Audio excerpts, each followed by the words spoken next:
Pass గారికి ఒక room, నేను ఆ రూమ్ లో అడుగు కూడా పెట్టమే. నాకు మళ్ళీ అదే ఆత్మ వస్తుంది. ఓహో, ఇక్కడే ఉండిపోతారా ఆయన? వాళ్ళ ఫ్యామిలీ ఇక్కడ, వాళ్ళ ఫ్యామిలీ ఎక్కడ మంచి డబుల్ కార్డు పెట్టినట్టున్నారు. మంచి డబుల్ కార్డు పెట్టినట్టున్నారు.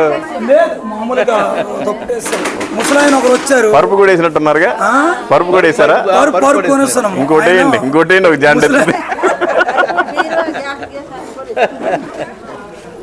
ఫస్ట్ గేట్ మరి ఏం లేదు, ఒక గేటే ఉంది. దానికి అందరికి కేర్లెస్ అనమాట. పెద్ద సంఘం కడతారు. మనకి ఫస్ట్ సంఘం బిల్డింగ్ కాదు కానీ మనలో కట్టాలి ఫస్ట్ సంఘం. అదే మనకి ఇక్కడ జరుగుతుంది.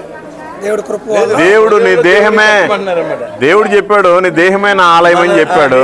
మనమేమో దాన్ని పాడు చేసుకుంటున్నాం. ఇంకా ఆయన మందిరం నువ్వు ఎంత గొప్పగా కడితే ఉంది, కట్టేటప్పుడు కడతారులే, ఎట్లాగ అవుతుందిలే.